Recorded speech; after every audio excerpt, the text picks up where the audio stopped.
Legal. Então é o seguinte, gente. Ah,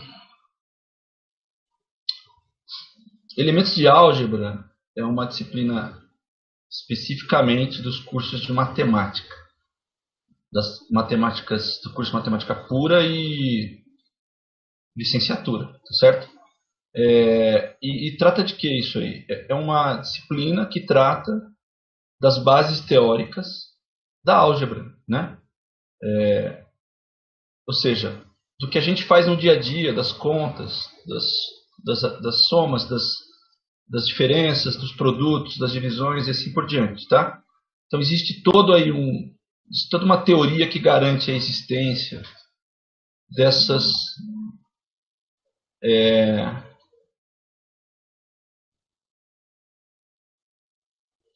dessas operações, por exemplo, nos conjuntos numéricos, e que a gente no dia a dia não se dá conta disso.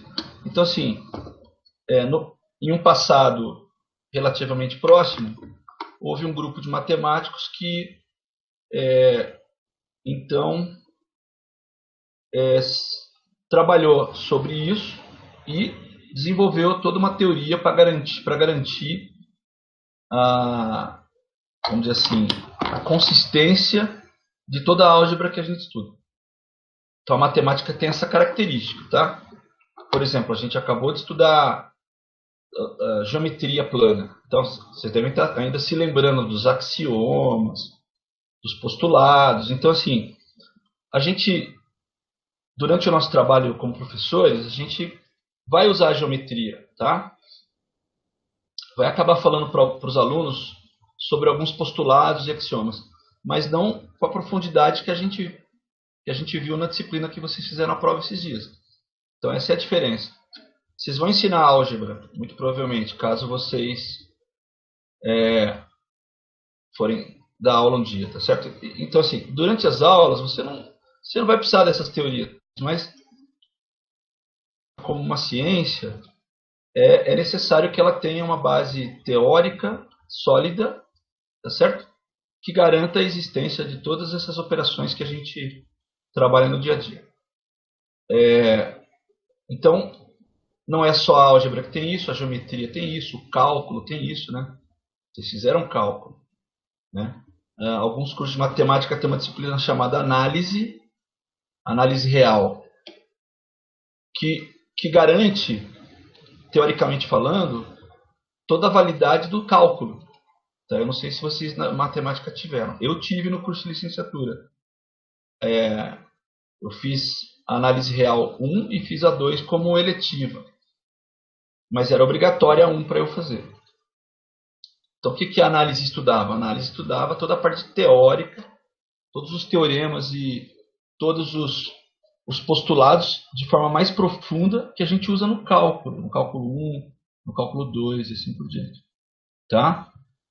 Muito bem, depois desse blá blá blá, vamos começar a falar dos elementos de álgebra então. Eu coloquei um link no grupo do WhatsApp para o livro que está na bibliografia de vocês, que a Univesp sugeriu, ok? É interessante que você tenha esse livro com você.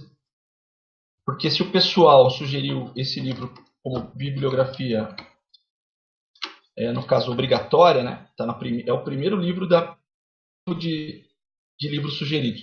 Então é bom que você tenha ele com você. Muito provavelmente a gente não sabe quem vai ser o professor ou a professora. E esse livro, então, eu acredito que eles vão usar na sequência. Então, o primeiro assunto desse livro, como eu falei, é legal que vocês tenham ele sempre em mãos enquanto a gente estiver fazendo essas aulas. Ele dá uma revisão sobre conjuntos. Por que ele fala de conjuntos? Porque quando a gente for estudar a teoria relativa à álgebra, essa teoria ela trabalha sobre conjuntos, especialmente os numéricos, tá? Então nós vamos falar sobre o conjunto dos números inteiros, sobre o conjunto dos números naturais, dos reais e assim por diante.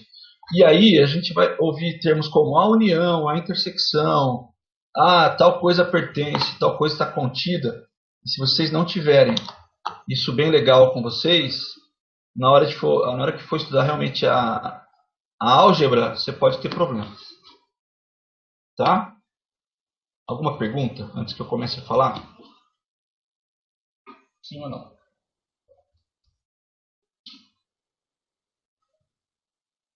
Se você for no livro, deixa eu ir no livro. Eu já vou te passar a página dele, onde está esse assunto que eu vou trabalhar com vocês.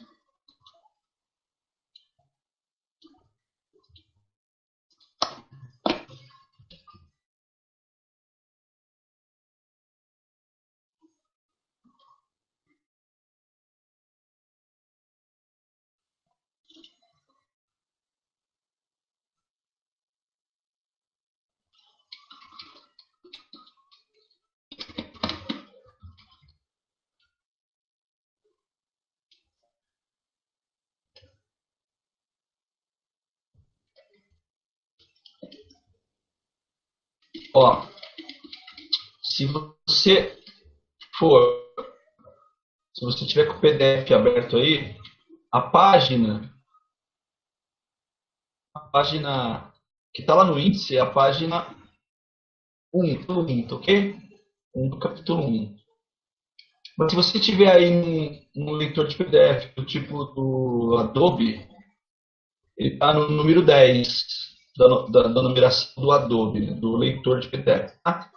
Mas isso então, na página do livro mesmo, esse assunto, vou falar é conjunto,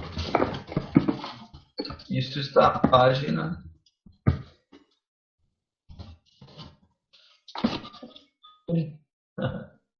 que é o primeiro assunto. Tá?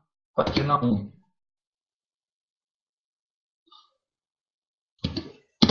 Ou 10 do leitor de PDF. Tá?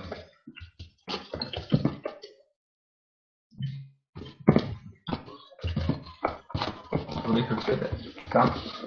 Um assunto conjunto, pessoal. Assunto importantíssimo. Né? Ele tem uma linguagem própria, ou seja, a teoria de conjuntos é uma linguagem própria e é bom que a gente conheça ela, ok? O que é um conjunto, pessoal? Um conjunto ele é definido como uma coleção de coisas. Uma coleção, um agrupamento de coisas, ok? E esse agrupamento não tem ordem específica, tá? Então, se é que a gente pode dizer que tem uma definição para conjunto, então, um conjunto é uma coleção,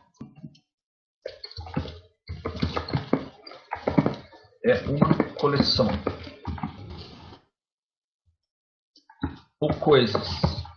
Quando eu falo objetos, são objetos matemáticos, tá certo? Também, sei lá, um conjunto de copos, um conjunto de pratos, também, né? É uma coleção de objetos, tá? Ou entes matemáticos, no caso. Entes matemáticos. Você pode ter um conjunto de números, um conjunto de conjuntos, um conjunto de funções e assim por diante, tá? Ou entes matemáticos. Bom, qual é a notação para conjunto? Notação. Isso é muito importante para a gente, né? Então, quando você fala em notação, como é que se representa um conjunto? Tá? A gente utiliza para representar conjunto letras maiúsculas do nosso alfabeto. Tá? Espera aí que tem um recado.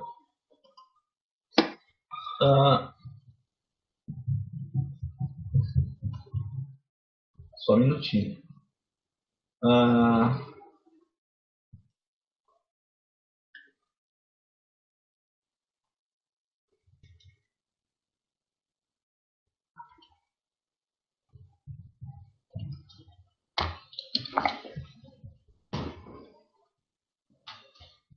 Deixa eu abrir meu tablet.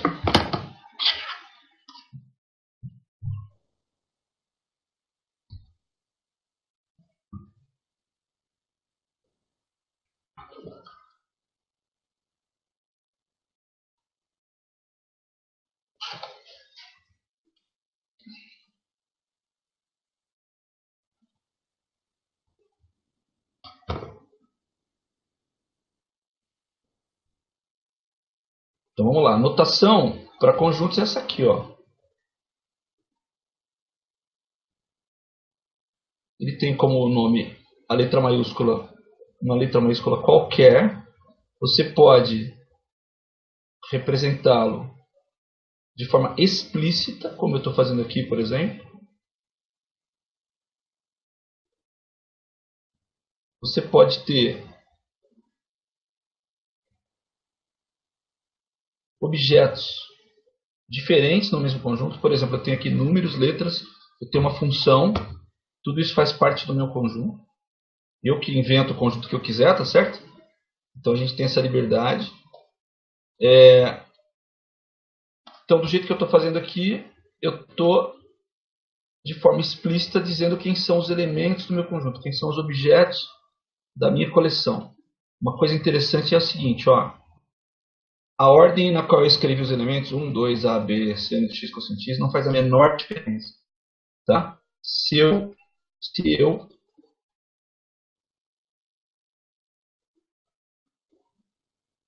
escrevesse as coisas assim, ó, eu estaria falando do mesmíssimo conjunto. Eu quero dizer que a ordem dos elementos lá dentro não faz a menor diferença. Desde que os elementos sejam os mesmos, ok? Então, eu estou falando dos mesmos conjuntos aqui, ou melhor, do mesmo conjunto. Esse é o conjunto A, que tem os elementos 1, 2, AB, seno x, cosseno x. Esse também é o conjunto A, porque eu estou colocando em ordem diferente da primeira representação, que deixa de ser o mesmo conjunto. Ok? Alguma dúvida aí, gente? Por enquanto. Tá. Outro jeito de representar um conjunto, que é bastante útil, aqui deu um probleminha na conexão com a lousa. Então, vocês estão me ouvindo aí? Às vezes dá esse pico de conexão. Né? Tá.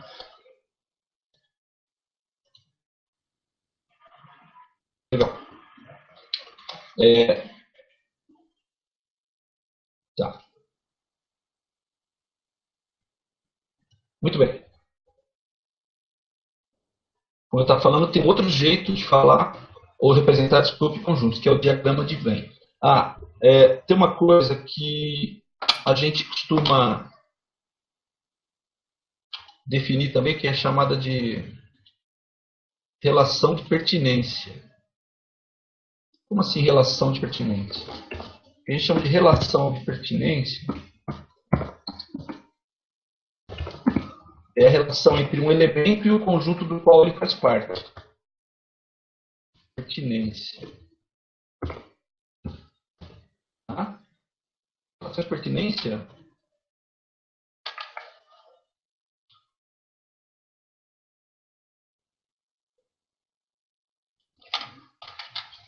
só um minuto, tá, gente?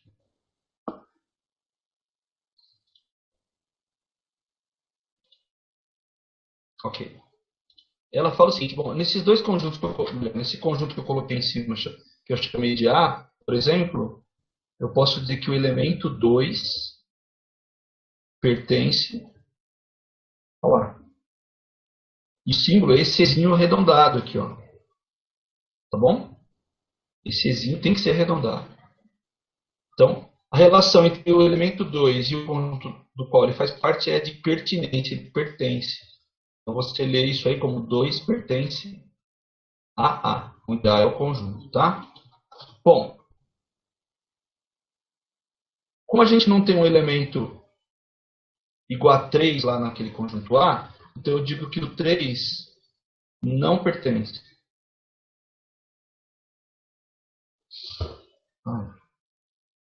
Eu digo que o 3 não pertence. Ok?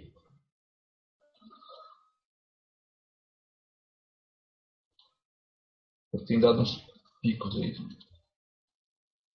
Tá. Então, 3 não pertence a. Legal? Bom, conjuntos especiais. Até aqui alguma dúvida? Antes que eu me esqueça, vou falar de outras representações, certo?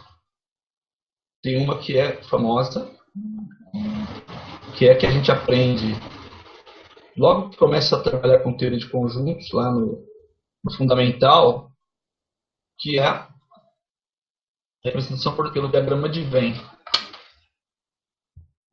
Tá certo? O diagrama de Venn é um outro jeito de você representar um conjunto.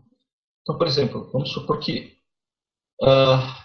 eu quisesse representar, vou tirar esse cara aqui. Eu quisesse representar o conjunto A, mas usando o diagrama de Venn. Então, aqui está o conjunto A. E ele teria os elementos. Todo mundo aqui dentro do mesmo círculo. Poderia ser um retângulo, tá? Não precisa ser círculo necessariamente. Então, tem o 2, o A, o B, todo mundo aqui dentro. O 1, o cosseno X e o seno X.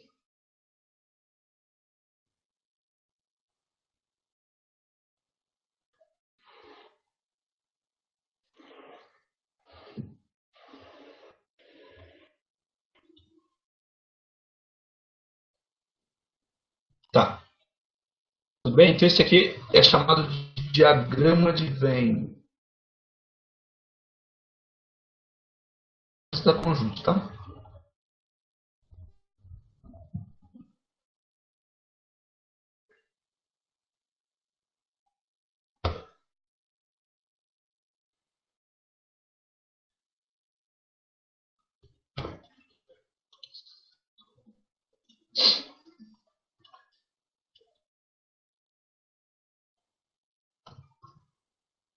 Ok.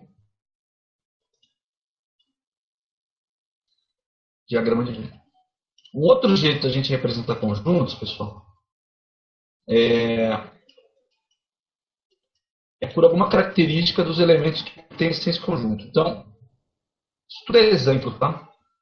Que, assim, eu acho que em alguma vez da sua vida aí no passado você viu algo parecido com isso, tá? Então, um outro exemplo que a gente pode ter, imagine o seguinte, um conjunto que eu vou chamar de M, e esse conjunto é formado por números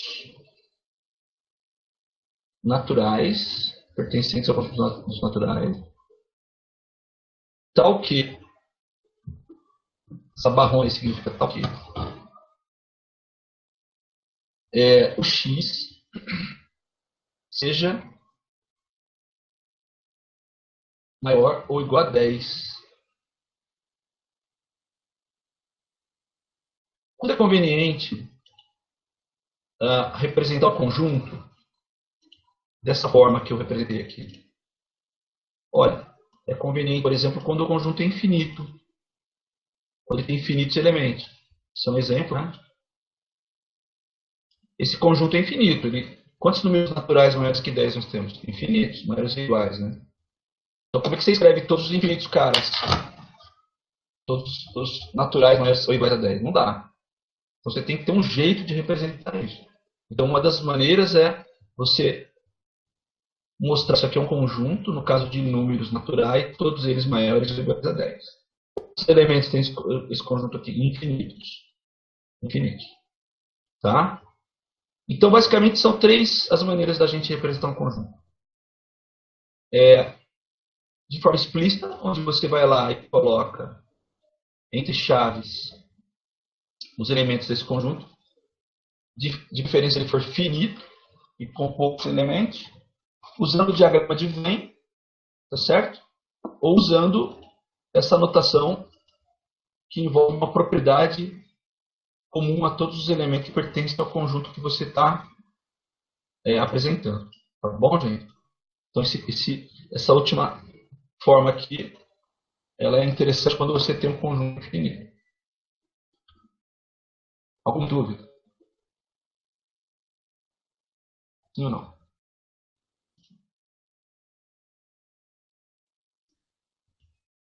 Tá. Tá joia. Ok. Ah, bom, uns conjuntos que são importantes, tá ok? Então, o primeiro dos conjuntos aí importante é o conjunto vazio.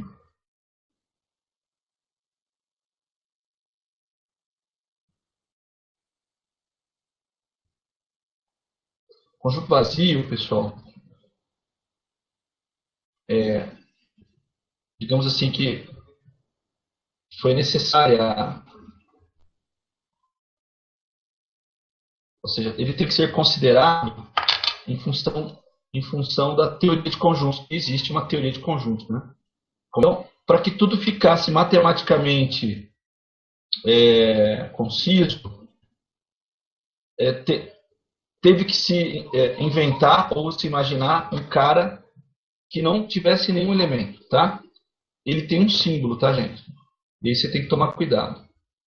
Se você escreve que existe um conjunto A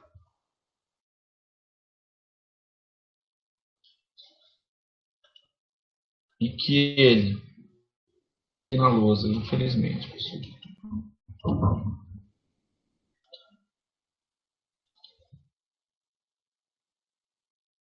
Tá, pronto. Se você falar que tem um conjunto A e que ele é igual a essa bolinha riscada que tem, você está dizendo que existe um conjunto A que não tem ninguém dentro dele. Tá certo? Então, isso é uma maneira de representar o conjunto vazio, ou ainda,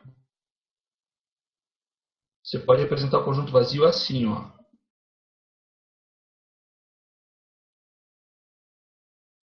Observação.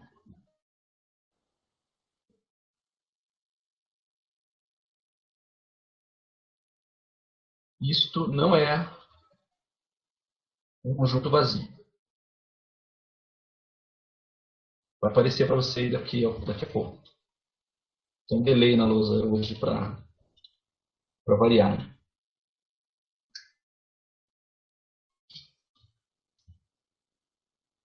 Calma aí, não vou embora.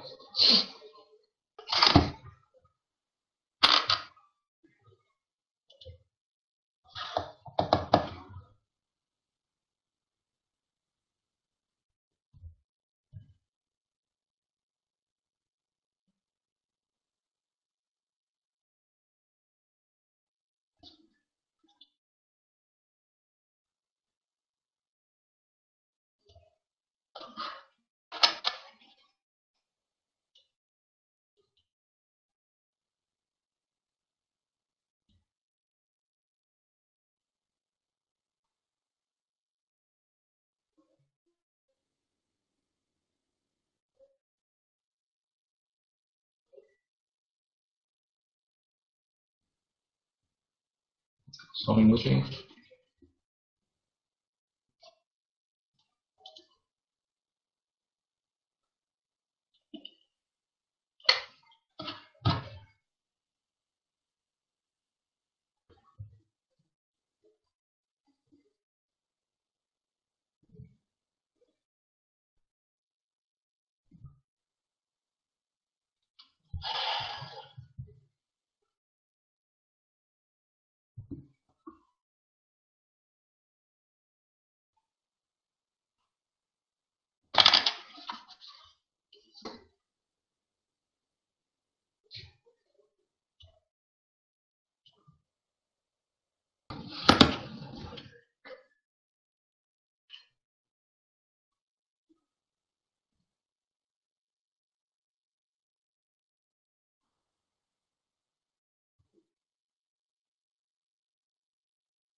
O conjunto vazio é uma bolinha cortada assim, ou abre chaves, fecha chaves com nada dentro, mas nunca, jamais, em nenhuma hipótese, você pode dizer que isso aqui é um conjunto vazio.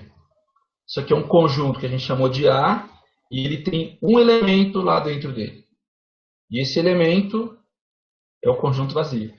Então, esse conjunto A, ele é unitário, pessoal. Ele tem um cara só lá dentro dele. E esse cara é um outro conjunto. Lembre-se que no comecinho da aula eu falei que você pode ter um conjunto de conjuntos, inclusive. Tá? Então, isto não é um conjunto vazio. Isto não é um conjunto vazio. Ficou claro para você?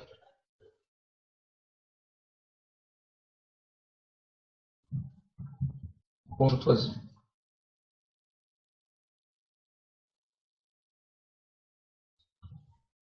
Legal. Então a gente viu que conjuntos são coleções.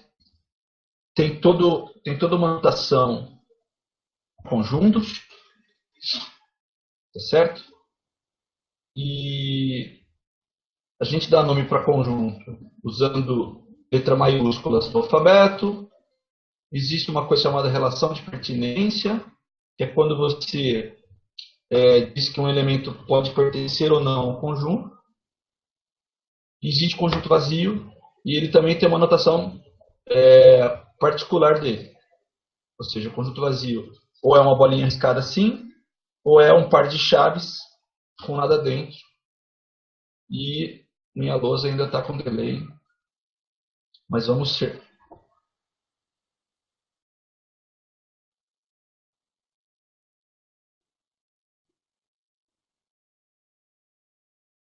Vamos continuar aí. Então, isso não é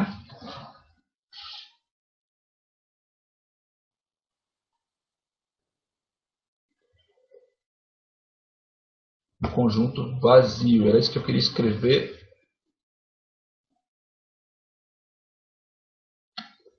Tudo bem? Alguma dúvida?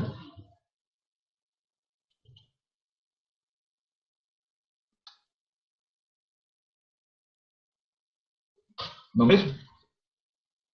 Tá. Agora imagine o seguinte, pessoal.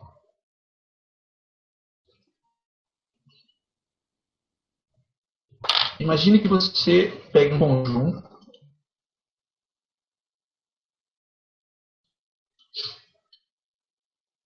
Você pega um conjunto e faça o seguinte com ele. Eu vou dar a ideia de subconjuntos para vocês. Subconjunto. Então, o que são subconjuntos? Bom, o que é um subconjunto, né? No singular. Para a gente entender o que é um subconjunto, eu vou dar o seguinte exemplo. Imagine que você tenha esse conjunto aqui, ó. Conjunto Q. Esse conjunto Q tem os seguintes elementos. 1, 2, raiz de 2, π, A, B e C. Tá bom? Imagine que eu tenho um segundo conjunto, que eu vou chamar de R. E que esse conjunto tem os seguintes elementos. 1, π e A. Então a primeira coisa que eu chamo a atenção é a seguinte. Perceba que os elementos de R, todos eles são elementos de Q. Perceba que os elementos de R, todos eles são elementos de Q. Tá, e daí? E daí que quando todos os elementos de um conjunto são também elementos de um outro conjunto, você diz que um, no caso R, está contido no outro. Um está contido no outro. Então, por que o R está contido no Q? Porque todos os elementos de R são também elementos de Q. Tá? Quando um conjunto está contido no outro, você diz que R é subconjunto de Q.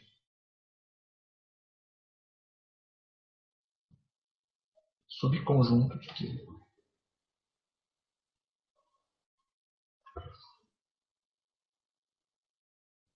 Subconjunto de Q.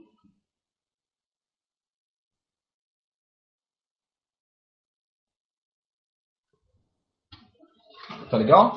Cuidado, que o erro mais comum quando você fala de subconjuntos é você cometer o erro de dizer que R pertence a quê? Não.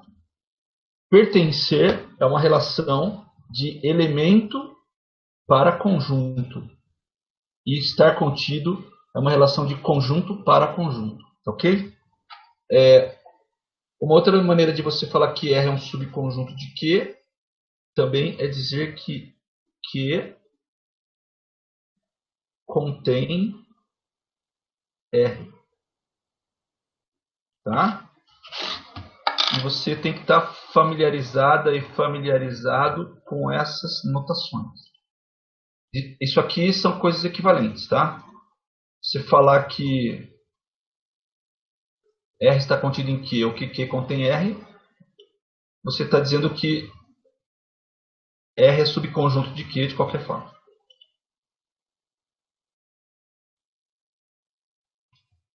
Alguma dúvida aqui?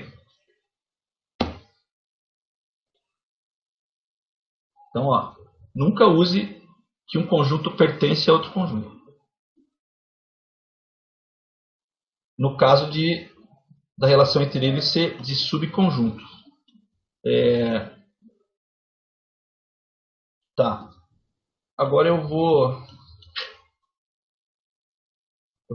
dar um exemplo aqui, que é o seguinte, ó.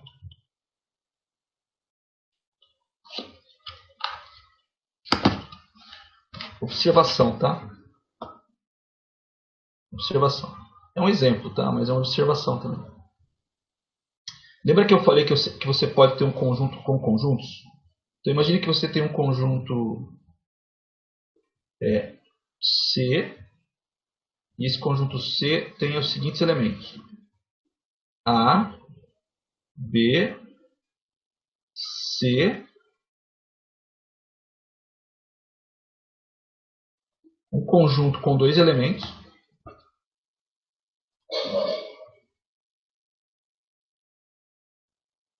e os elementos 1 e 2. Ok. Não tem nada de errado aqui não. Eu tô dando um exemplo, né, uma observação como exemplo, onde um dos elementos do conjunto C é um outro conjunto que tem como elementos os números 1 e 2. Os números 1 e 2 são também elementos de C. Tá legal? Então vamos para a parte que mais confunde a cabeça, que mais dá nó na cabeça com relação a conjuntos.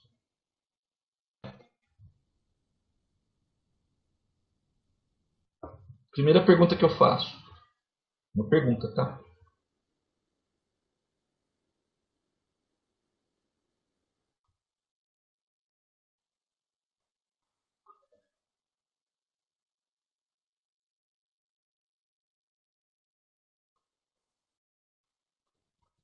Isso aqui tá certo?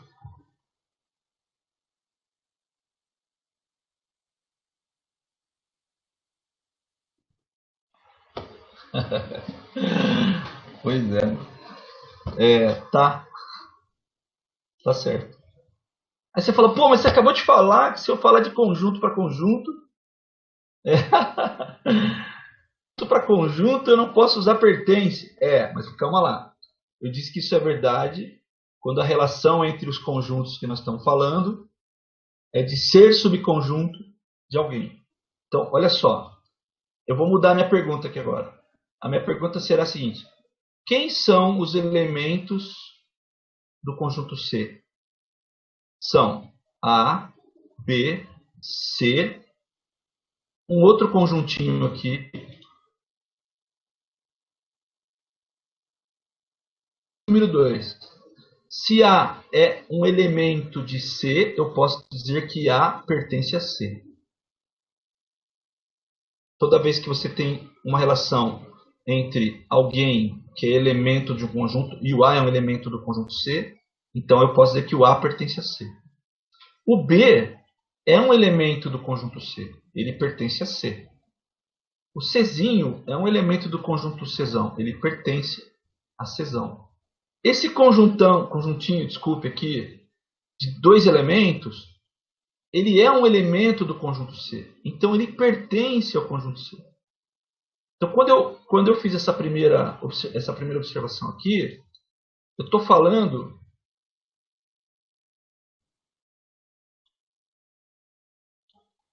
desse cara aqui, ó. E se ele é um elemento de C, ele pertence a C. Agora eu vou confundir mais a cabeça de vocês. Aqui isso confunde mesmo. Minha pergunta é: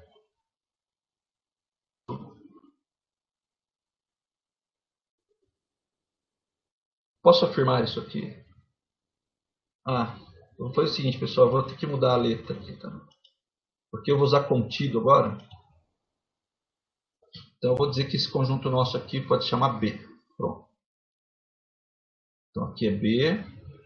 E como eu vou usar o símbolo de estar contido, a minha pergunta é a seguinte: eu posso dizer que o conjunto formado pelos elementos 1 e 2 está contido no conjunto B? Aí eu respondam aí. O conjunto formado pelos elementos 1 e 2 está contido em B? Pode falar. Pode errar, não tem problema. Aqui pode errar, não pode errar na prova. Tá bom, eu vou responder. A resposta é sim, está correto. Pois é, Meire, uma boa resposta essa. A resposta é exatamente, Amanda, uma boa resposta também. Mas eu vou dizer, está correto. Mas quando eu falo em estar contido, eu estou dizendo que esse cara está contido em B, mas não é por causa desse conjuntinho aqui não. Ó. É porque esse conjunto que eu acabei de escrever aqui com os elementos 1 e 2, ele tem os seus elementos também como elementos do conjunto B. E quando eu falo desse 1 e 2 aqui na relação de estar contido, desse 1 aqui e desse 2 aqui, com os quais eu formei esse conjunto aqui. Você não está falando desse que está entre as chaves aqui dentro? Não, não estou não. Não estou não. Eu estou falando de um conjunto que eu formei com esse 1 e com esse 2. E aqui está ele. Coincidentemente, esse 1 e 2 também são elementos desse conjuntinho que está com essa linha vermelha embaixo. Então, isso é de propósito, porque isso é uma coisa que costuma confundir a cabeça das pessoas. Mas é importante que você entenda que eu posso usar a relação de pertinência nesse caso. Aí não. A Meire perguntou: e se eu olhasse para esse conjunto com os elementos 1 e 2 como sendo esses dois da chave aqui? Aí está errado. Aí está errado. O 2 que você está vendo aqui não é esse conjunto da chave que está aqui dentro. Para eu falar desse conjunto inteiro aqui com chave e tudo, eu tenho que falar que pertence. Tá? E para eu usar contido, eu tenho que olhar para o conjunto aqui. A pergunta é: esse conjunto está contido em B? Resposta: bom, se os elementos desse conjunto também são elementos de B, está contido sim. Está contido sim. Tá? Então, quando eu estou usando o pertence, eu estou falando desse carinha como elemento do conjunto B. Já que ele é um elemento do conjunto B, ele pertence a B. E ele pertence a tudo, é chave, 1, 2 e fecha chaves. Tudo isso pertence a B. E quando eu uso o está contido, então não estou falando desse cara aqui não. Eu estou falando do fato dos elementos desse conjuntinho aqui serem 1 e 2, que também são elementos de B. Então, se os elementos de um conjunto são também elementos do outro, um está contido no outro. E aí, como eu disse, essa colocação que eu fiz aqui não tem a ver com esse conjunto, com chave e tudo aqui, com os elementos 1 e 2. Ele tem a ver com esses dois carinhas aqui.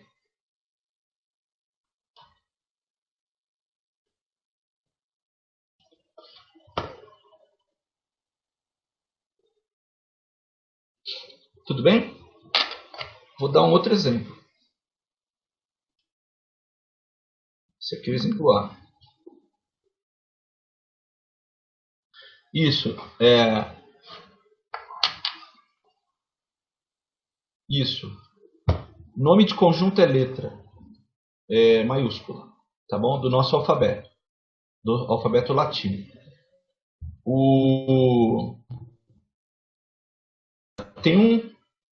Tem um grupo de conjuntos aí que eles são especiais. Então,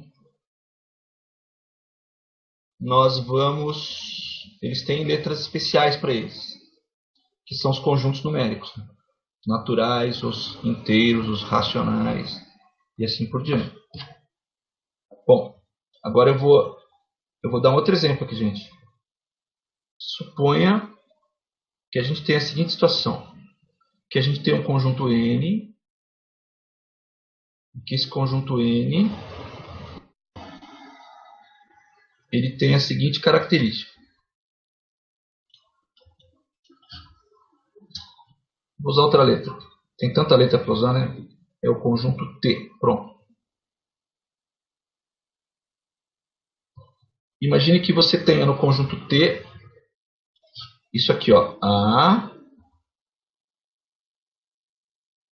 B, C, um conjunto como elemento 1 e 2.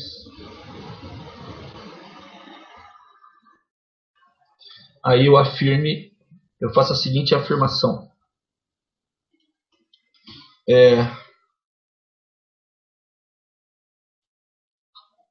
Eu faço a seguinte afirmação.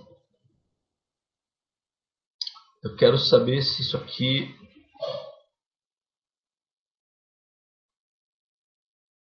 aqui está correto. Que o conjunto formado pelos elementos 1 e 2 está contido em T.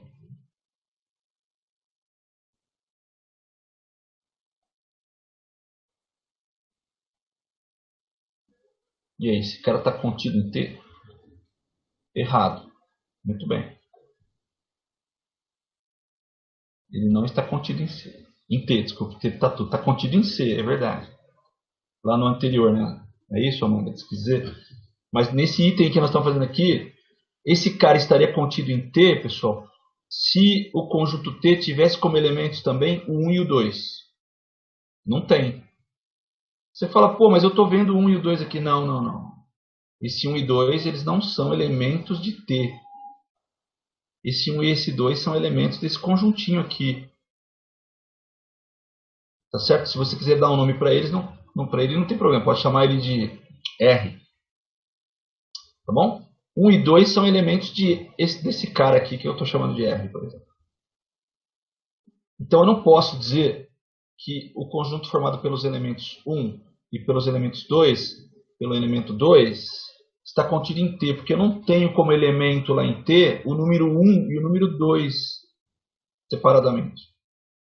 Tá certo? Então isso aqui é falso. Por outro lado, eu ainda posso afirmar que agora tudo isso aqui, com chave e tudo, pertence ao conjunto T. Se, pessoal, olha para esse símbolo e vê que é de pertence, então, quando você for procurar lá no T, para saber se isso aqui é verdade ou não, você tem que olhar se tudo isso aqui, com chave e tudo, é um elemento de T. Se isso acontecer, então, sendo isso, com chave e tudo, um elemento de T, você pode falar que pertence. Tá? Agora, estaria correto falar que esse conjunto com os elementos 1 e 2 está contido em T se você tivesse o número 1 em algum lugar aqui e o número 2 em algum lugar aqui. Porque para estar contido, os elementos de um devem ser elementos do outro. Esses são os conceitos de pertencer e estar contido. Ó, eu vou fazer uma observação bastante importante agora, que é a seguinte. O conjunto vazio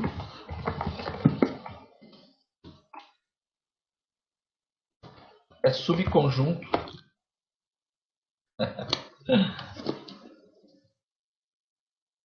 Ah, tá bom.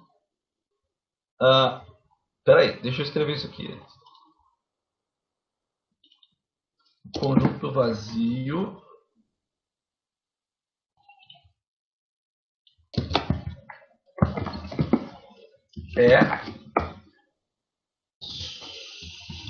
é subconjunto de todos os conjuntos que você imaginar. É. Tá certo? Isso é uma observação importantíssima. Observação. O assunto parece fácil, mas não é. Ele é cheio de relações lógicas, né? Porque uma vez que ele define algo, você tem que seguir essa definição à risca. Tá certo? Como assim? O lance, por exemplo, de ser subconjunto de alguém. Lembra que quando a gente fala em ser subconjunto de alguém, então, se eu estou dizendo que o conjunto formado pelos elementos 1 e 2, aqui no meu exemplo B, está contido em T, eu estou dizendo que é falso, e é mesmo. Então, para que esse conjunto formado pelos elementos 1 e 2 esteja contido no conjunto T, o 1 tem que ser elemento de T e o 2 tem que ser elemento de T separadamente, não do jeito que está aqui. Ó. Tá certo? Então, para essa primeira ser verdadeira, eu teria que ter o número 1 em algum lugar aqui e o número 2 em algum lugar aqui. Não importa a posição. Tá? Tá. Muito bem. Essa aqui é verdadeira. Então, essa aqui é falsa. A Ana pediu para fazer um X assim. Ó. E essa aqui é ok, é verdadeira.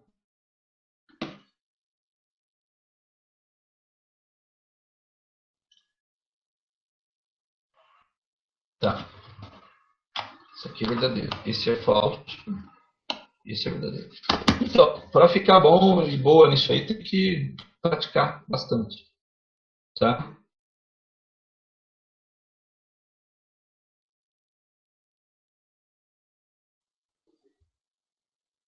Isso aqui é verdadeiro.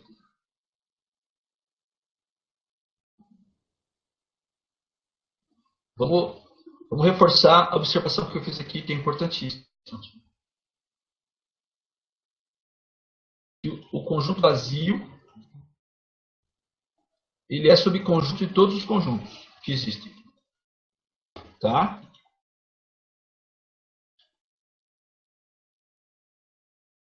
A Justineia fez uma pergunta aqui. A Justineia perguntou se isso aqui estaria correto. Ó. Ela mandou no grupo. Ela está perguntando se... Deixa eu colocar aqui embaixo. Se isso aqui estaria correto.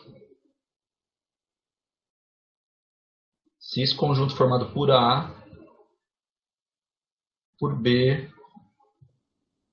e por um outro conjunto cujos elementos são 1 e 2, se eu posso dizer que esse conjunto, isso é uma pergunta, certo? Se ele está contido em T. Esse C ele está contido ele é um pouquinho mais longo. Assim. A resposta para isso, gente, é a seguinte. Essa sentença será verdadeira se o A for elemento de T. Então você vai olhar lá, o A é elemento de T? Sim, o A é elemento de T. Ok. Todo mundo tem que ser elemento de T para estar contido. Vamos lá. O B é elemento de T? Sim, o B é elemento de T. Falar que o A é elemento de T é falar assim, olha, o A pertence ao T? Sim, o A pertence ao T. O B pertence ao T? Sim, o B pertence ao T. O conjunto formado pelos elementos 1 e 2 é um elemento de T? Sim, olha ele aqui, ó. Aí, voltando à definição de subconjunto, a gente conclui o seguinte. Os elementos desse conjunto aqui são também elementos de T. Eu posso dizer que o conjunto formado por Azinho, Bzinho e por um conjuntinho cujos elementos são 1 e 2, sim, está contido em T. É verdade. Então é verdadeiro isso também. Tá? Estar contido significa, se eu digo que um conjunto está contido no outro, é porque os elementos desse conjunto contido são também elementos de T, no caso. Então é verdadeiro.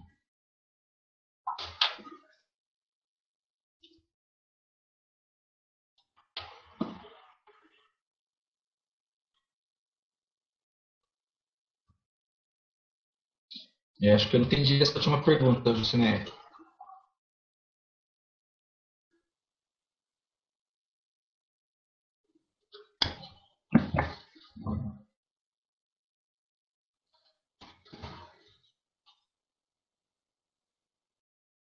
Ah, tá. Entendi a pergunta. Só um minutinho, tá?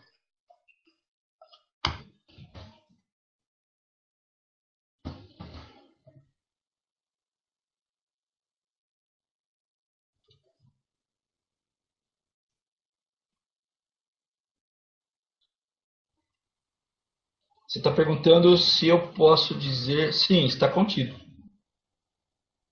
Isso. É verdade também. Está contido porque você formou um elemento, perdão, você formou um conjunto de um único elemento. Né? A pergunta da Juciné é essa aqui, ó.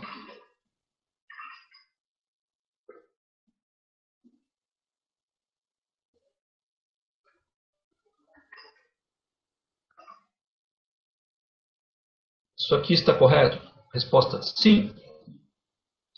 Por quê? Bom, basta fazer o teste. O teste.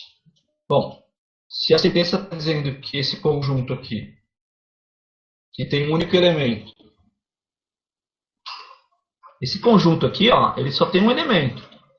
E o elemento dele é isso aqui. Ele é unitário, esse conjunto. Se esse elemento é também elemento de T, pertence também a T, então o conjunto que tem as chaves mais externas aqui, cujo elemento é esse conjunto que está dentro dele, está contido em T. Porque isso tudo aqui com chave tudo é um elemento também de T. Tá? Agora, isso está certo? Isso está certo.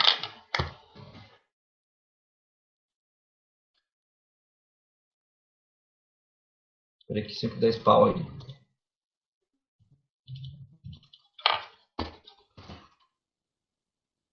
Está certo. E para fechar,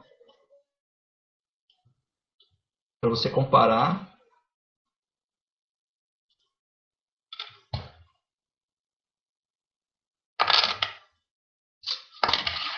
perdemos a conexão de novo.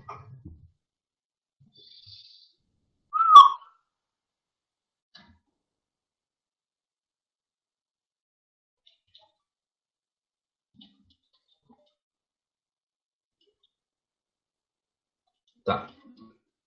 Vou fazer de novo o que eu tinha feito lá.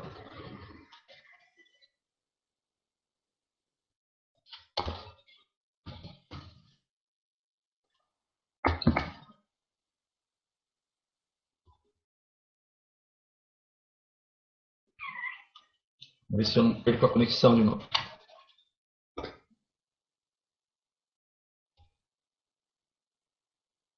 Então, isso é verdadeiro. E para fechar essa análise que a gente está fazendo aqui, que é importante, você tem isso aqui, ó. Pessoal, nunca se esqueça do seguinte: você um dia vai dar aula disso para o pessoal do ensino médio. Tá legal? Isso faz parte de álgebra, quando você for ensinar funções, por exemplo. Então, esses conceitos que nós estamos conversando, discutindo aqui, eles vão aparecer na sua aula.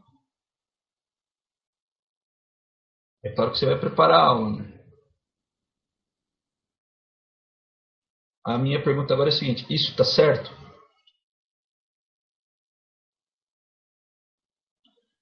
A resposta é: olha, se lá dentro do conjunto T eu tiver como elemento tudo isso aqui com chave e tudo, tá certo. Então tá certo. Tá certo? Isso também é verdadeiro.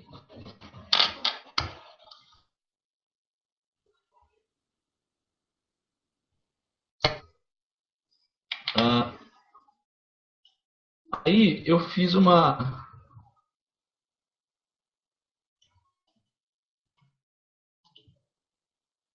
Eu quero fazer uma última sobre esse exemplo. Esse exemplo deu fruto, né? Legal, porque a última que eu quero fazer sobre esse exemplo é a seguinte.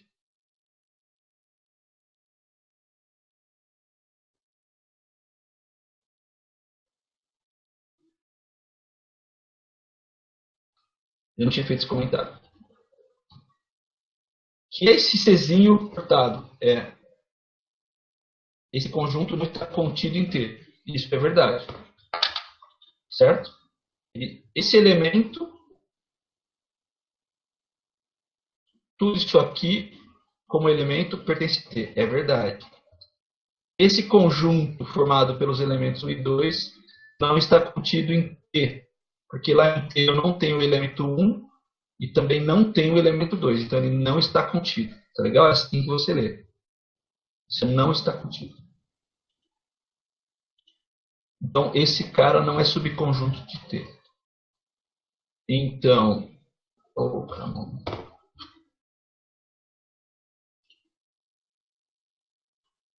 então,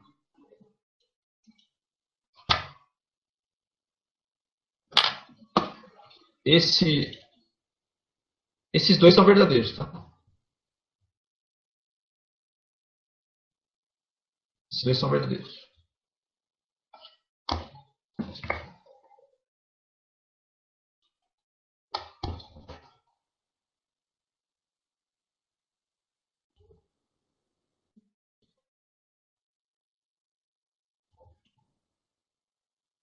Esse é verdadeiro e o outro também.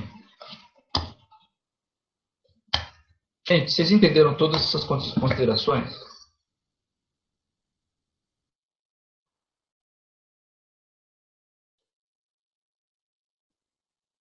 Sim ou não?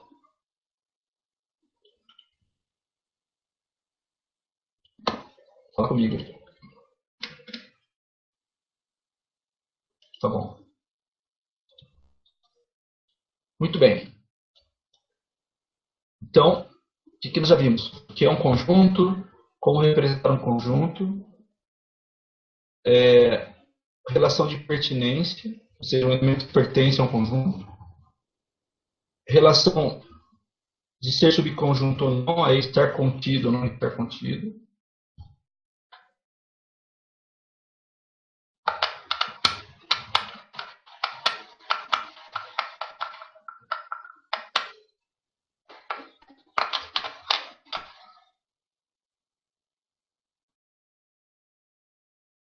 É isso aí, exatamente. Exatamente. Se o conjunto vazio é subconjunto de todos os conjuntos, então, por exemplo, nesse exemplo aí que eu dei, eu posso até escrever isso que você falou. Ou seja, que a gente pode dizer sem medo que o conjunto vazio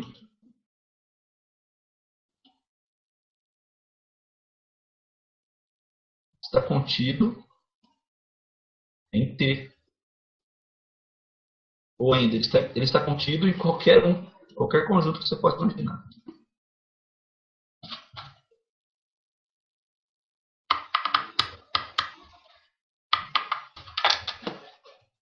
Então, isso aí.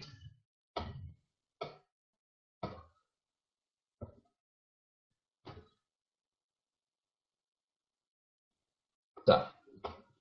Se alguém tiver dúvida, vamos dar continuidade. Então, assim, por que a gente está revendo tudo isso aqui, né?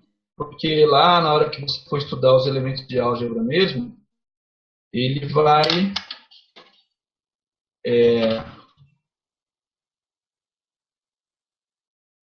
deu um pau aqui, eu acho que isso, desatualizou. O que eu ia escrever era isso aqui, ó.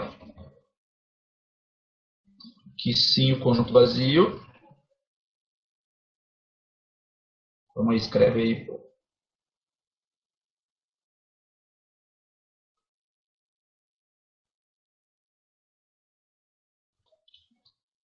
Ter paciência, hein, gente, que minha lousa tá. Tem dia que a conexão não ajuda.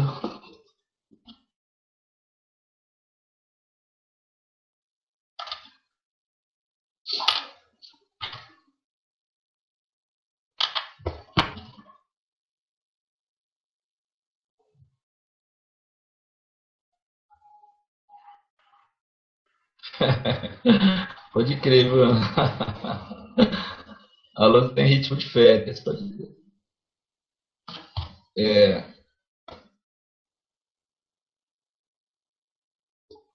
vamos lá. Vamos ver se ela colabora. Vazio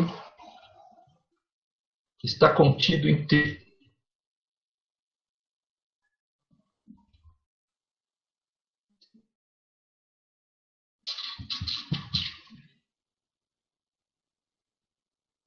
Muito bem, vazio está contido em T.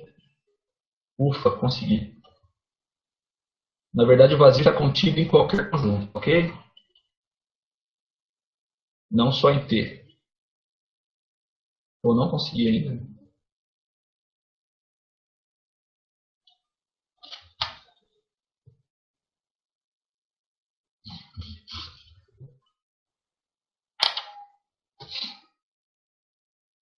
Tá.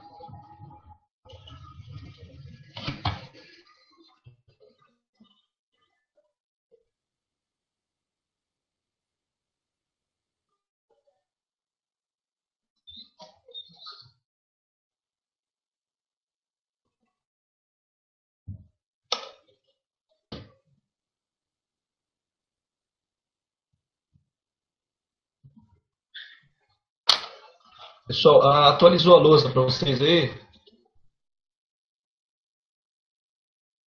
Ou não? Vocês estão vendo aí que o vazio está contido em T?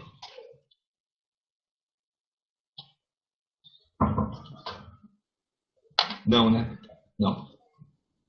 Então, peraí que eu vou ter que fazer uma manobra aqui radical. Fiquei na lousa aí. Mas eu vou sair e entrar novamente. Às vezes ajuda.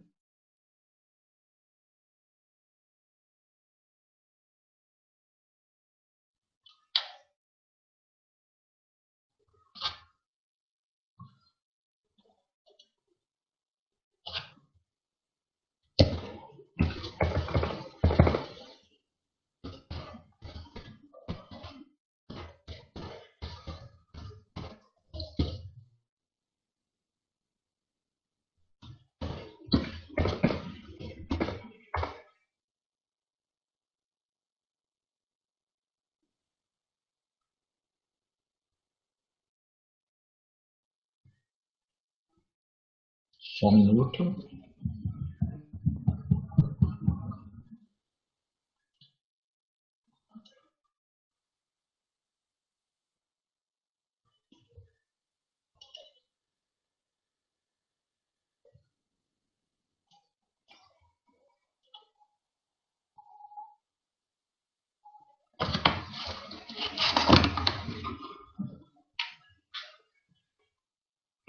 Ok.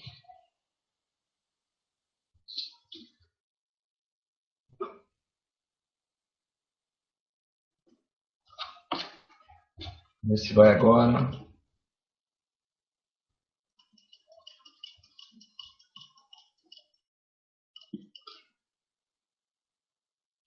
Tá. Então, o que eu queria escrever é que o vazio, que é esse símbolo aqui, está contido no conjunto T, assim como ele está contido em qualquer conjunto. É isso ou não? A lousa atualizou para vocês?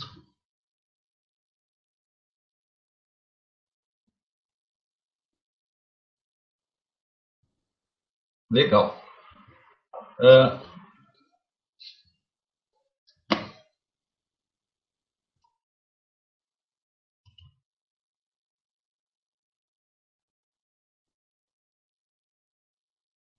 Uh, como assim? Não entendi.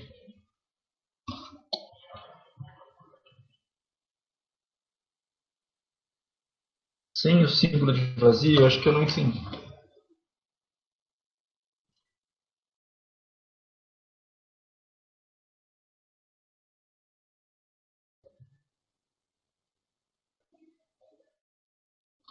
Ah, entendi.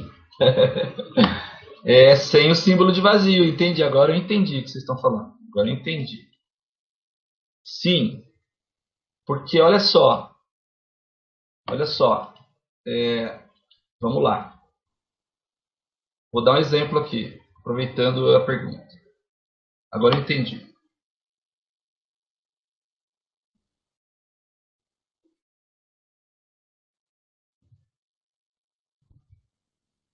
Espera aí que eu já falo com você. Sim, entendi, entendi. Val.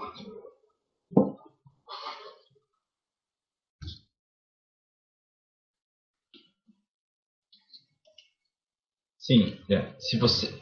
Olha só, eu já entendi a pergunta. Deixa eu dar um exemplo então.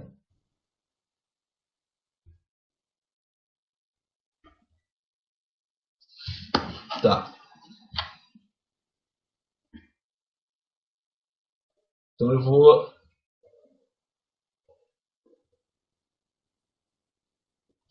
Então, olha esse exemplo aqui que eu vou dar.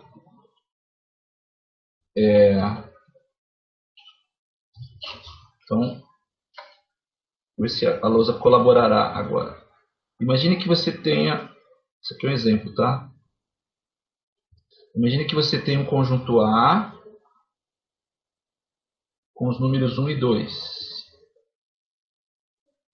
E você tem um conjunto B também com os números 1 e 2. Mas tem um carinho aqui, ó. Tem um carinho aí como elemento. Esse símbolo aqui representa um conjunto como qualquer outro, como aquele que a gente vinha trabalhando com os elementos 1 e 2. Então, olha só. Vocês vão dizer para mim o que é verdadeiro e o que é falso. Primeiro, isso aqui é verdade?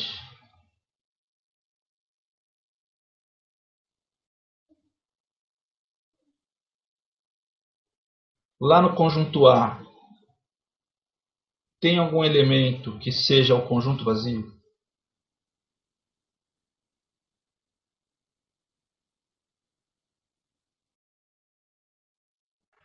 Verdade ou falso?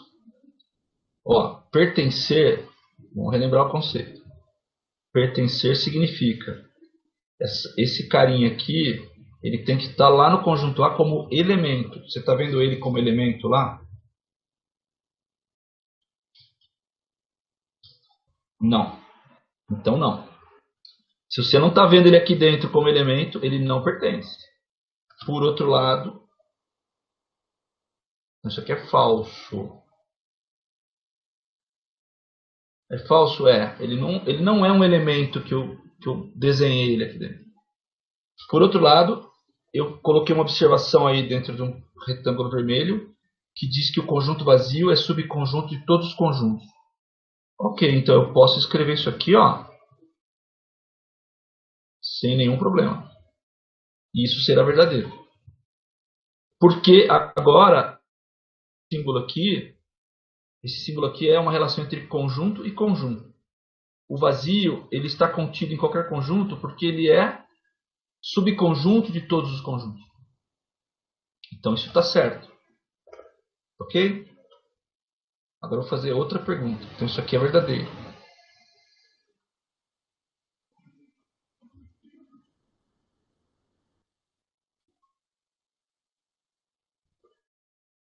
Vou fazer outra pergunta. É,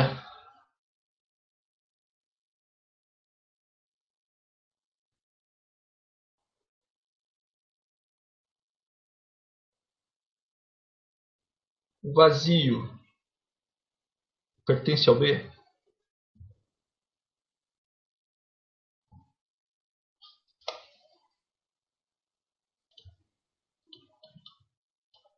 Sim. Por quê? Porque eu estou olhando ele lá, ó. Olha ele lá dentro do B, ó. Estou vendo ele aqui. Ele é um elemento de B. Lembra que dentro de um conjunto eu ponho o que eu quiser. Eu posso pôr elefante, laranja, número, gato. Posso pôr o que eu quiser aqui dentro, inclusive um conjunto. Mas eu tenho que escrever o cara aqui. Se eu escrevi o vazio aqui, é porque esse conjunto B tem três elementos. Ele tem o número 1, o número 2 e o conjunto vazio como elemento. Tá certo? Ok. Agora eu vou fazer uma outra pergunta. Então isso aqui é verdadeiro também.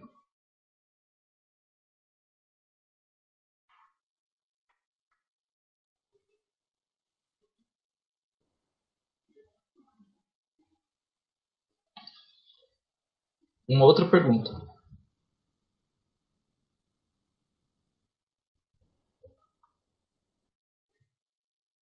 Verdadeiro ou falso?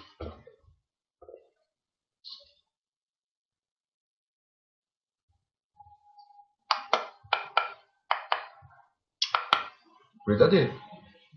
Porque o conjunto vazio é subconjunto de qualquer conjunto. Então ele está contido em A, ele está contido em B, ele está contido em T lá atrás que a gente colocou. Está contido em qualquer conjunto. Mas coincidentemente, no conjunto B, ele também é um elemento. Então eu posso falar que ele pertence. Mas ele não é um elemento de A. Então ele não pertence, tá certo? Então dizer que ele pertence a A é falso. Mas esse aqui é verdadeiro.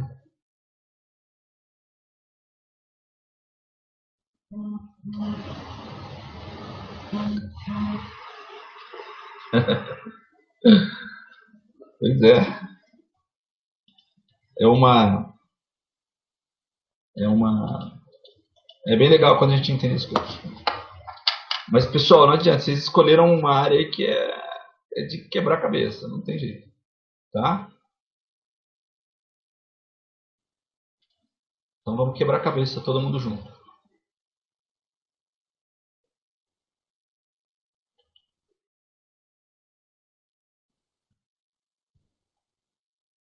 Tá legal. Uh, última pergunta sobre esses dois conjuntos, ok? A última pergunta é a seguinte. Quinta pergunta.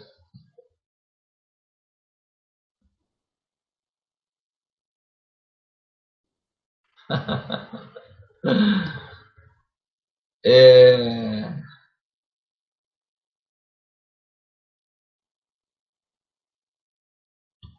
a pergunta é: A está contido em B?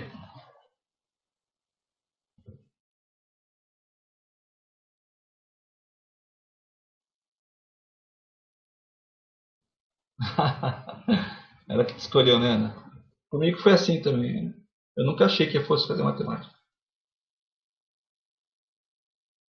Aliás, vou contar um segredo para vocês todos aí. Eu repeti a antiga sétima série por causa de matemática. Hoje não existe mais a sétima série. É o antigo, é o novo sexto, sétima série é o novo sexto ano. É isso?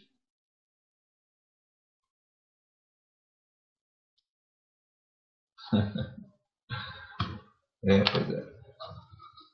Então, pessoal, sim, o A está contido em B, porque os elementos de A são também elementos de B. Acho que sim. Foi só de bronca. Eu fui lá de bronca e fiz matemática.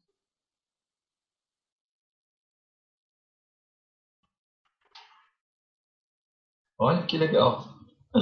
Que legal.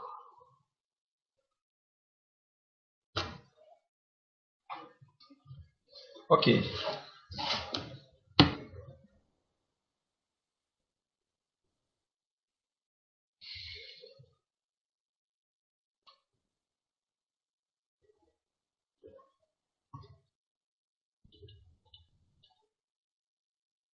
Tá. Deixa eu ver aqui mais alguma coisa.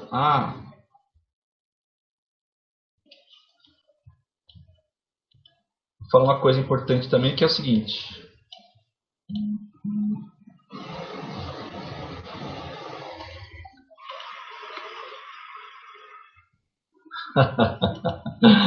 Foi, viu, Amanda? Mexeu com o meu orgulho mesmo.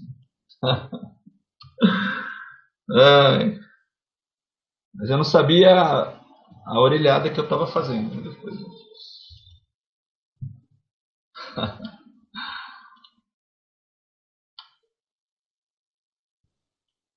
Olha só, qual é o critério de igualdade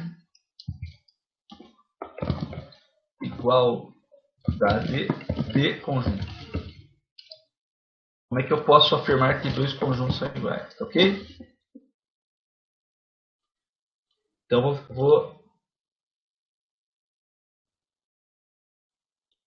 eu vou apresentar aqui do jeito que os livros de matemática apresentam.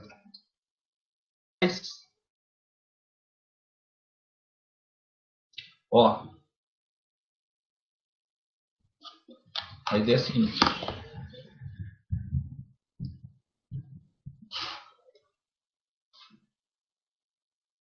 Se A está contido em B e B está contido em A, o que podemos concluir? Vamos parar para pensar, pessoal. Se eu digo que um conjunto A está contido em B, isso significa que todos os elementos de A são elementos de B. Certo? Essa é a condição para você afirmar que um conjunto está contido no outro. Repetindo, o que isso significa? Como é que a gente traduz A está contido em B? Dizer que A está contido em B significa que todos os elementos de A são também elementos de B. Se acontecer do A estar contido em B e, simultaneamente, o B está contido em A, que conclusões que nós podemos tirar?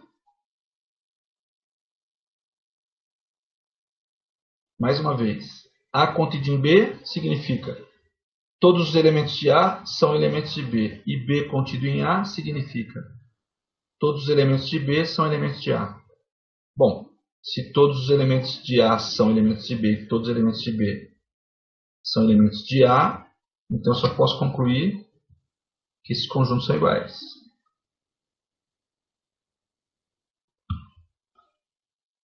Se os elementos de A, todos eles são de B, e os elementos de B, todos eles são de A, estou falando de dois conjuntos exatamente iguais. Esse é o critério de igualdade de conjuntos, tá ok?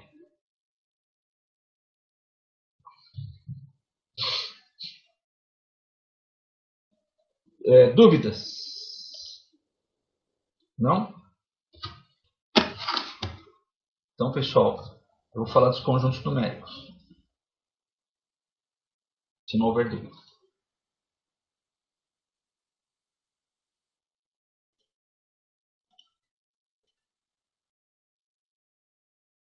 Tá. Então é o seguinte, ó. Conjuntos numéricos são conjuntos como quaisquer outros, mas eles têm algumas particularidades. Então, por isso a gente acaba dando uma olhada mais cuidadosa nesses casos. Então, o que são conjuntos numéricos? Bom, O nome já diz tudo, né? Esses conjuntos contêm números, mas eles são agrupados por possuir características comuns, tá certo? O primeiro dos conjuntos numéricos que a gente define é o conjunto dos naturais. Então a gente classifica um número como natural.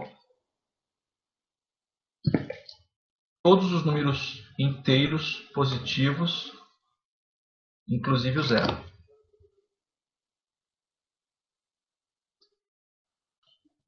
Inclusive o zero. Tá? Ah, mas o zero não é positivo. Tudo bem, nem negativo. Mas ele é natural. Então, o símbolo para representar o conjunto dos naturais, pessoal, é um N estiloso. Que tem uma perninha dupla assim, ó. Tem que ter. Aí se eu disser que o conjunto dos naturais é esse aqui, tá errado. Ah, no livro a perninha dupla é a do meio. Pode ser também. Você vai achar as duas coisas. Tá? Como assim a do meio? No livro, você pode encontrar isso, nos livros, né? Ou isso. Meio duplicado, tanto faz. Eu gosto dessa. Tá?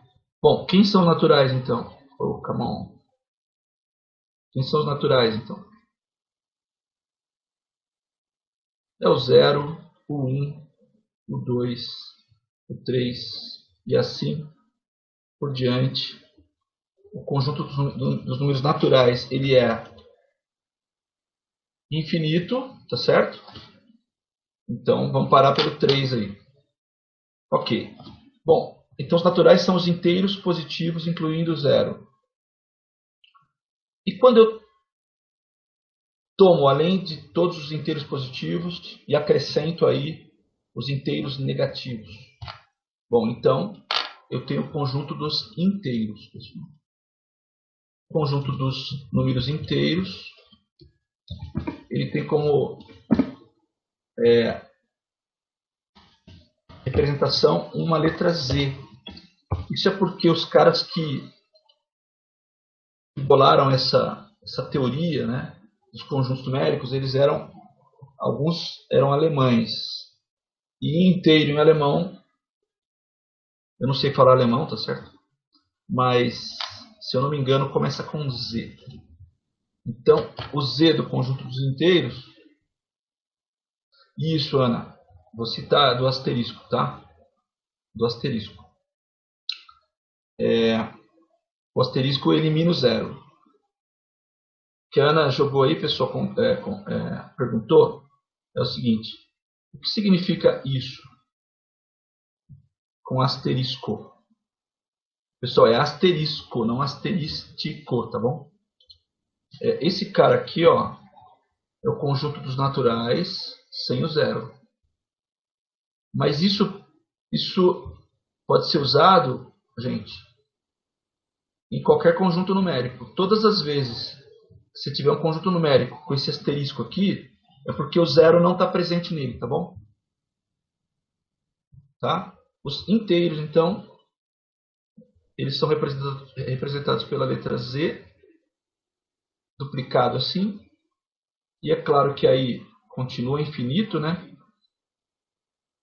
E a gente só representa alguns assim, só para você entender o que acontece.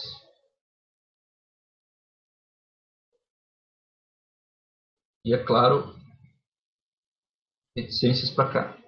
Esse é o conjunto dos números inteiros.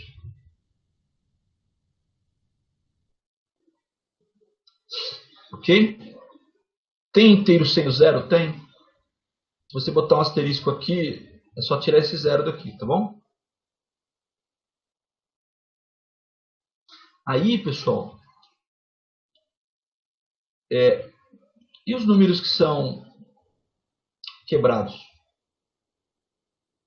Que não são inteiros? Os fracionários. Bom, esses caras levam o nome desde que sejam fracionários com o numerador e o denominador inteiros, eles são chamados de números racionais. Tá? Então, os racionais são todos os números que podem ser escritos na forma de fração ou de fração, com numerador e denominador inteiros. Esses são os racionais. A letra que é utilizada para representar os racionais é a letra Q, maiúscula. Mas é um Q estiloso também. É um Q assim, ó. Tá? Bom, como os racionais são infinitos, vamos dizer assim, de forma mais densa que os números inteiros, a gente vai escrever o seguinte, que os números racionais são todos os números que podem ser escritos na forma de fração m sobre n, tal que o m... então não é qualquer fração que é um número racional? Não, não é qualquer fração. Tá? Para ser racional,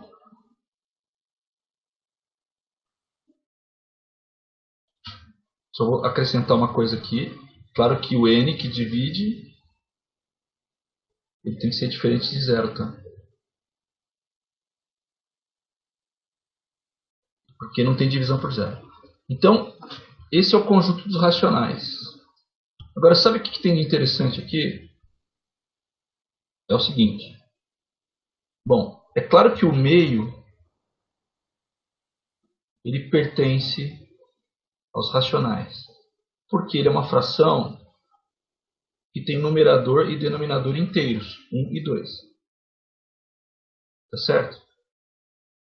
O menos 5 terços também pertence aos racionais. Porque o numerador dele, o numerador é o cara de cima, certo? Ele é um inteiro e o denominador também.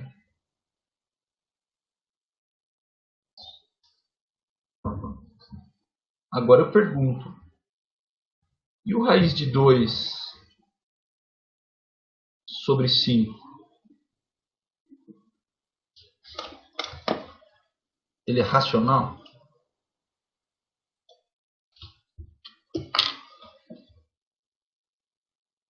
Olha, se essa fração que você estiver olhando aqui tiver numerador inteiro e denominador inteiro, é racional, senão não.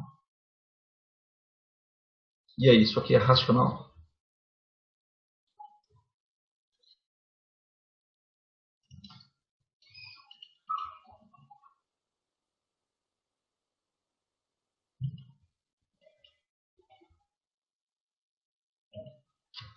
Fala aí, gente.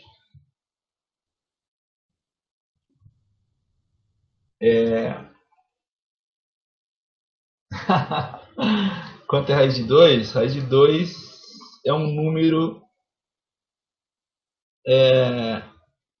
que tem infinitas casas decimais não periódicas. É aproximadamente 1,41. Então ele não é inteiro, o raiz de 2. Então esse cara não pertence aos racionais. Por causa do 5? Não. Por causa do raiz de 2. Por quê? Porque raiz de 2 não é inteiro. Não é inteiro.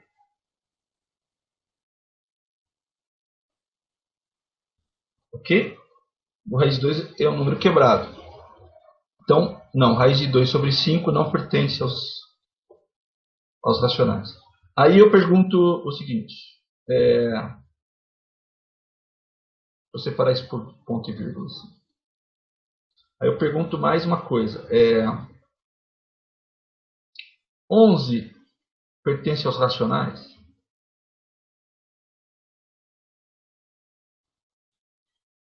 Se fosse raiz de 9, tudo bem. Porque raiz de 9 é inteiro, né? 3, né?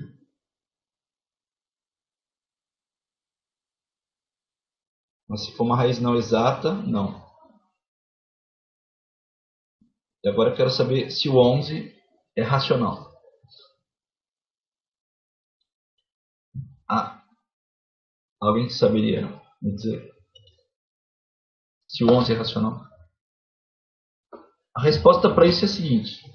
Se você me mostrar uma fração com numerador e denominador inteiro que seja igual a 11, é racional.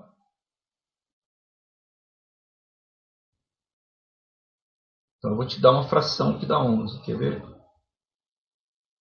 Não é qualquer fração, né, pessoal? Tem que ser uma fração com numerador, sim, inteiro.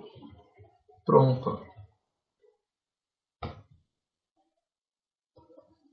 Todo mundo concorda que o 11 pode ser escrito na forma de fração como 11 sobre 1? Mas também, olha só, ele pode ser escrito como 22 sobre 2. Isso continua sendo 11, pessoal. Existe uma infinidade de frações com numerador e denominador inteiro que representam 11. Então, sim, o 11 é racional. Então, o que eu estou tentando mostrar aqui é o seguinte, é que todo número natural também é racional. Que todo número inteiro também é racional. É racional.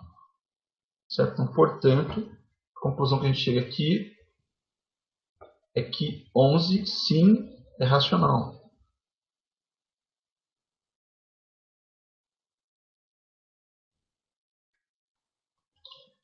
Qualquer número que você consiga escrever como fração, onde o numerador e o denominador sejam inteiros. Então, outra pergunta. O menos 7 é racional?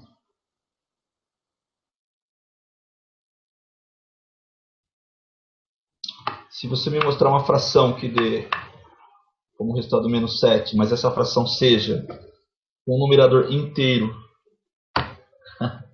isso todo número pode estar com o numerador 1. É verdade. Denominador, né? Denominador 1, desculpa.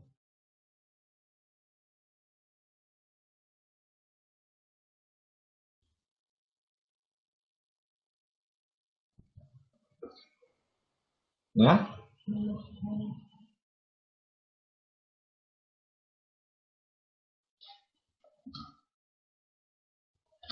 Ó, sim, o menos 7 ele é racional porque ele pode ser escrito, por exemplo, como menos 7 sobre 1.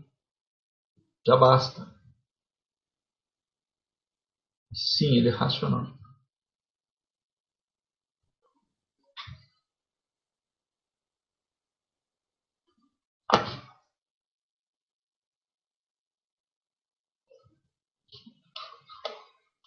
Tá bom? Então, assim, aqui de quebra, a gente já percebeu que todas as frações com numerador e denominador inteiros, elas pertencem ao conjunto dos racionais. Isso acaba englobando os números naturais.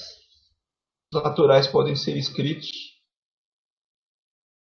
com o denominador 1, certo? E aí você vai ter um numerador e um denominador inteiros, que todos os naturais também são racionais. Ah, os inteiros também são, porque se você pega um número negativo, por exemplo, como menos 7, você consegue escrevê-lo na forma de fração como menos 7 sobre 1. E aí ele pertence aos racionais por causa disso. Tá? Tá. Agora, a pergunta é a seguinte. O zero é racional também. Me dá uma fração que possa representar o zero, com numerador e denominador inteiro.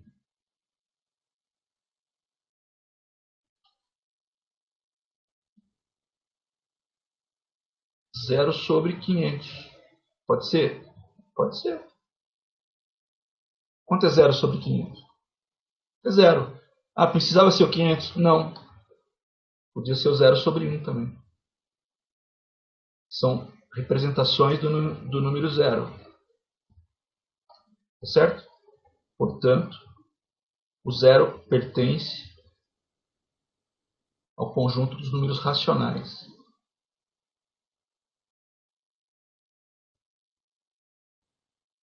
Legal?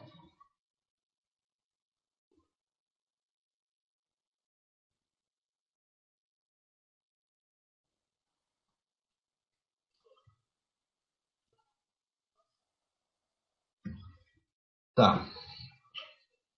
Aí eu vou colocar uma observação que é a seguinte.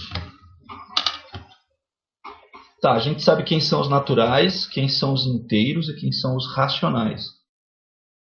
Mas que raio é raiz de 2? Tem uma classificação para o raiz de 2? Tem.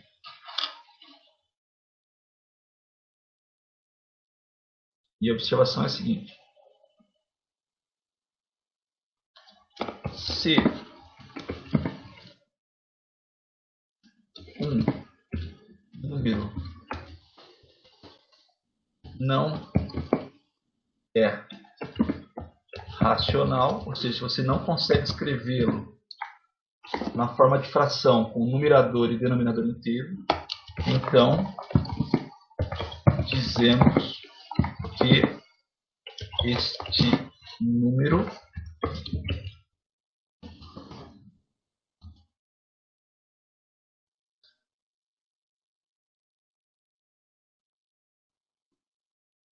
Ana botou 0 sobre 0.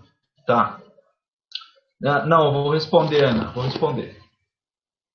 Tá? Sim, não representa. Não é 0. Então, se o número não é racional, então dizemos que o número pertence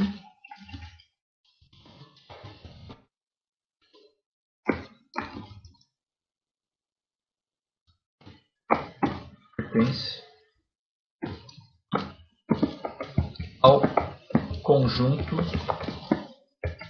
dos irracionais. E assim, não tem letra para representar esse conjunto, tá? Ana, é isso mesmo. Ó, gente, não existe divisão por 0, tá? Beleza? E 0 sobre 0 é uma coisa na matemática chamada de indeterminação. Quanto é 0 sobre 0? Não se determina isso. É a mesma coisa que infinito sobre infinito, tá? Lembra do cálculo? O cálculo tinha essas coisas aí. Você ia calcular um limite e ele dava 0 sobre 0, por exemplo, no cálculo. Ou você ia calcular um limite e ele dava infinito sobre infinito. Eram os ditos limites que iam para indeterminações matemáticas. E tinha até uma regrinha que você podia aplicar para essas situações que era o L'Hopital. Tá?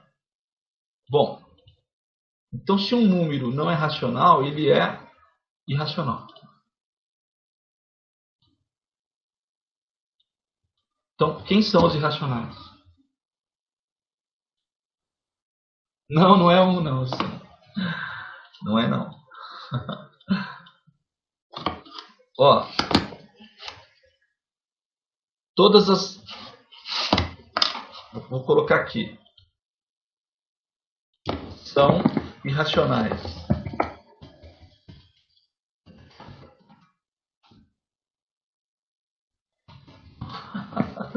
Ô louco, Maera, tem que bater no seu professor. São irracionais.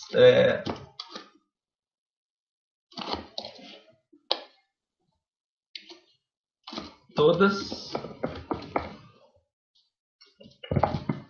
as raízes não exatas são irracionais. É racional, tá? O π, pessoal. O π é irracional. O e, lembra do e? 2,7182. Infinitas casas decimais. 3,1415926. Infinitas casas decimais. Esses caras são todos irracionais. Esse E aqui é a base do logaritmo natural do ln lá. Tá? Esse é o E. Muito bem. Tem uma coisa que eu quero falar um pouquinho, eu vou voltar um pouquinho, que é importante isso. Todo número racional tem representação decimal. Por exemplo, você pode escrever o meio como 1/2 ou como 0,5, tá certo? Bem, então, você pode... Observação aqui, tá? Observação.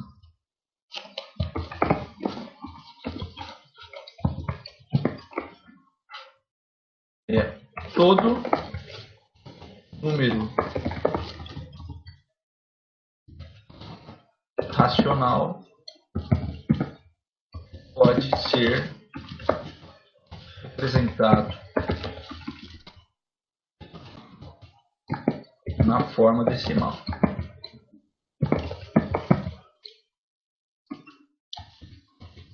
Certo?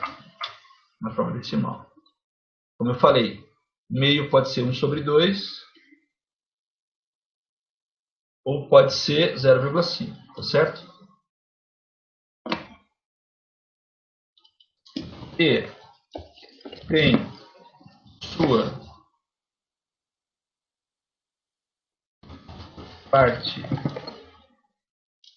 decimal não inteira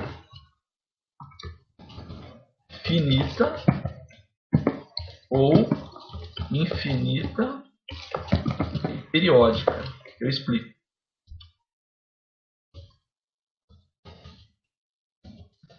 Periódica.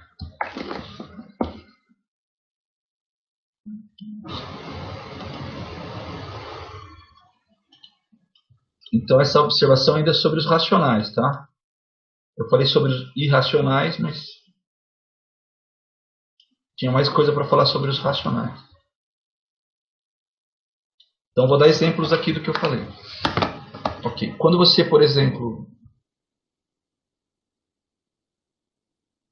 pega o meio, se você dividir 1 pelo 2, você vai ter 0,5. Então perceba que a representação decimal do número meio tem a parte decimal não inteira finita. Parou no 5 aqui. Finita. Por outro lado, você pode encontrar situações como essa aqui, ó. A hora que você vai dividir 1 por 3, que é racional. Você vai ter a parte decimal infinita, porém periódica. Ok? Porém periódica. Você pode pensar, às vezes, ou encontrar, às vezes, essa situação aqui, ó.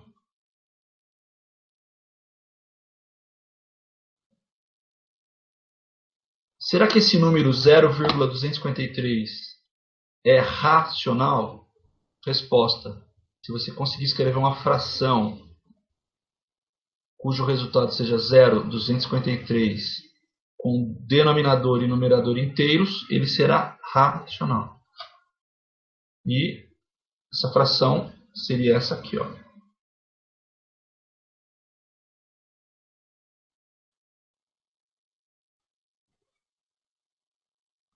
Então, sim, o 0,253 é racional. Eu achei uma fração que dá esse resultado.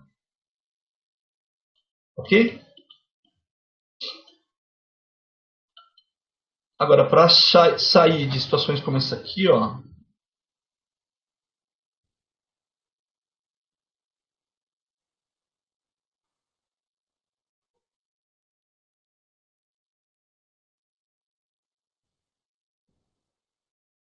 Perceba que eu acabei de dar um exemplo aqui, que a parte... Eu estou usando 0, mas poderia ser um inteiro aqui, do tipo 5, tá? Perceba que a parte não inteira desse número que eu acabei de escrever aqui, ela é infinita e eu estou dizendo que ela é periódica. Muitas vezes você encontra essa anotação aqui, ó.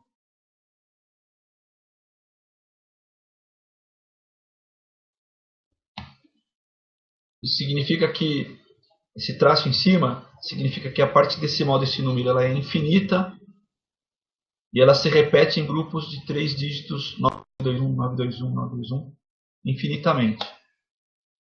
Tá. Eu acabei de falar que quando isso aparece, isso aqui é um número racional. Para você achar a fração que te dá esse número racional, é possível. Mas não é uma coisa muito... Não é tão difícil não, mas dá um certo trabalho, tá bom? Principalmente porque o período de repetição aqui é de 3 dígitos. Para fazer o 0,33 virar um terço é mais fácil. Mas para fazer o 5,921 virar alguma coisa é mais difícil. Mas não impossível, tá? Mas todos esses caras são racionais. E, para fechar, o que acontece quando eu junto no mesmo balaio, no mesmo conjunto, todos os números naturais, todos os números inteiros, todos os números racionais, todos os números irracionais. Eu tenho um conjunto dos números reais, tá certo? Então, o conjunto dos números reais, ele é a união, ou seja, o agrupamento conjuntos que eu apresentei para vocês, tá? E para mostrar isso, eu vou fazer o diagrama de Venn.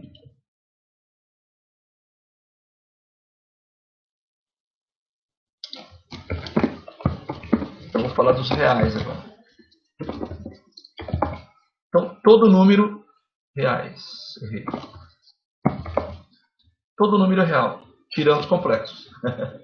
Eu vou falar, não hoje, vou falar na próxima aula. Tá?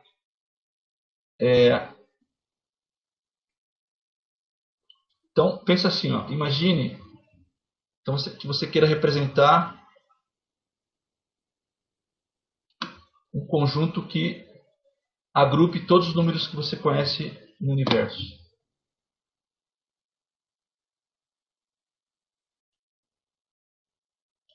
Esse conjunto é o conjunto dos reais, ok? Só que ele é dividido. Ele é dividido, de um lado, por números que você não consegue escrever na forma de fração, com numerador inteiro e denominador inteiro. Ou seja, ele tem de um lado dele os irracionais. Quem tá nesse lado direito do conjunto de números reais? Está o raiz de 2, o π, o raiz de 7. Todos os números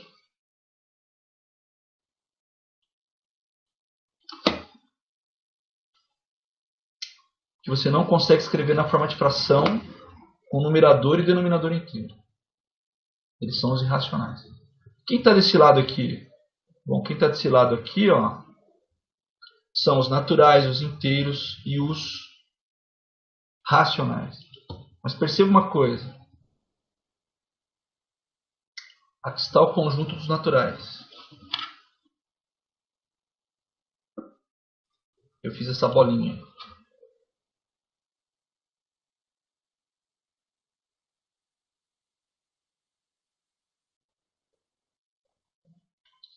Ok. Quem está dentro dessa bolinha aqui? Está o 0, o 1, o 2, o 3, o 4. Todo mundo que é inteiro e positivo. Tá. Bom, mas lá dentro dos inteiros, eu tenho os naturais. Então eu posso pensar num conjunto aqui, englobando os naturais, que representa para mim os inteiros. dos quais os naturais também fazem parte. Tá certo? E essa outra região que sobrou aqui, tá certo? Entre o retângulo maior vermelho e o retângulo azul, é onde estão os caras que não são inteiros, mas são racionais.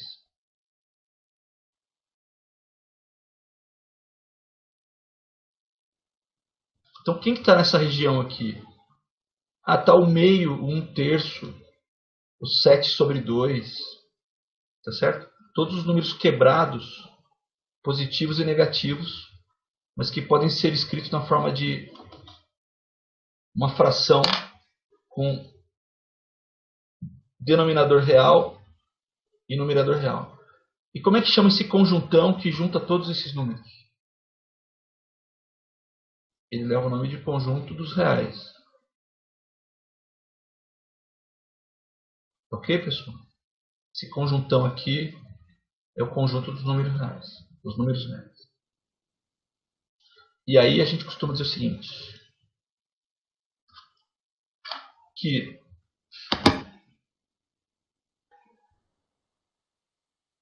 os naturais estão contidos nos inteiros, e por sua vez eles estão contidos nos racionais, que por sua vez está contido nos reais. Ou ainda, os naturais formam um subconjunto dos inteiros, tá certo? Que por sua vez é um subconjunto dos racionais. E os racionais formam um subconjunto dos reais. E os irracionais? Os irracionais estão contidos também nos reais. E aqui não. Porque quem é uma coisa não é outra. Quem é irracional não é racional. Ok? Então, por hoje é só.